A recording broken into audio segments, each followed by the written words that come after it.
या देवी सर्वभूतेषु ब्रह्मचारिणी संस्थिता नमः तस्यै नमो नमः। जय माता दी दोस्तों, आप सभी का एक बार फिर से मेरे चैनल में स्वागत है।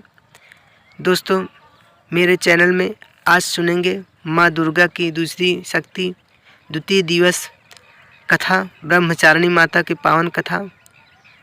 माँ दुर्गा की नव शक्ति का दूसरा स्वरूप ब्रह्मचारिणी का है। यह ब्रह्मा का अर्थ तपस्या से है। माँ दुर्गा का स्वरूप भक्तों और सिद्धों को अनंत फल देने वाला। इनकी उपासना करने से तप, त्याग, वैराग, सदाचार और संयम की वृद्धि होती है। ब्रह्मचारिणी का अर्थ तप की चारिणी यानी तप का आचरण करने वाली। देवी का यह स्वरूप पूर्ण ज्योतिर्मय और अत्यंत भव्य है। इन देवी ने दाएं हाथ में जप की माला ले रखी है और बाएं हाथ में कमंडल धारण कर रखा है। पूर्व जन्म में इन्हीं देवी ने हिमालय के घर पुत्री के स्वरूप में जन्म लिया था। नारद जी के उपदेश से इन्होंने भगवान शंकर को पति के रूप में प्राप्त करने के लिए बहुत ही घोर तपस्या की। इसी कठोर तपस्या के कारण इन्हें तपचारिणी यानी ब्रह्मचारिणी नाम से भी जाना जाता है। 1000 वर्ष तक इन्होंने केवल फल फूल ही खाए और शाक पर निर्वाण किया और बहुत ही कठिन कार्य उपासना रखे। खुले आकाश के नीचे वर्षा और धूप के घोर कष्ट भी सहे। 3000 वर्षों तक टूटे बेल पत्र खाए और भगवान शंकर की आराधना करती रही।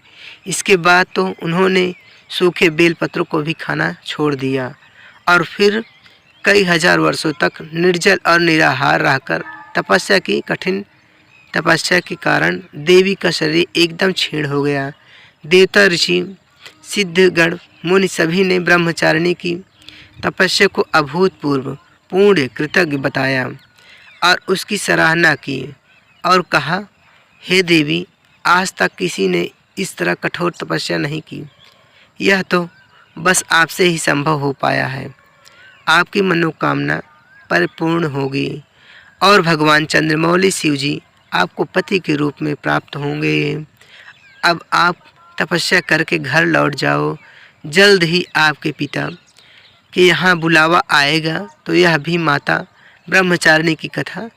इन देवी की कथा का सार यह है कि जीवन के कठिन संघर्षों में भी हमें मन को विचलित नहीं होने देना चाहिए। माँ ब्रह्मचारिणी देवी की कृपा से सर्व सिद्धि प्राप्त होती है।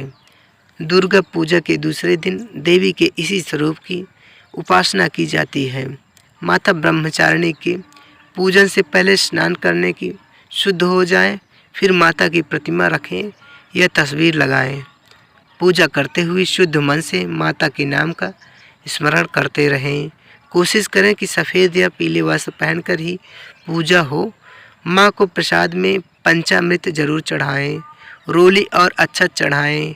अरहर या कमल का फूल भी अर्पित करें। दूध से बने अन्य प्रसाद भी माँ को अर्पित कर सकते हैं और फिर कपूर से माता की आरती करें। मान्यता है कि ब्रह्मचारिणी माता के पूजन से कठिन तप तो पूरे होते ही हैं, साथ में अध्ययन करने में भी रुचि बढ़ती है।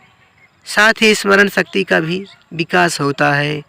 जीवन की अज्ञानता मिटती है और ज्ञान का प्रकाश फैलता है। तो यह भी माता ब्रह्मचारिणी की कथा।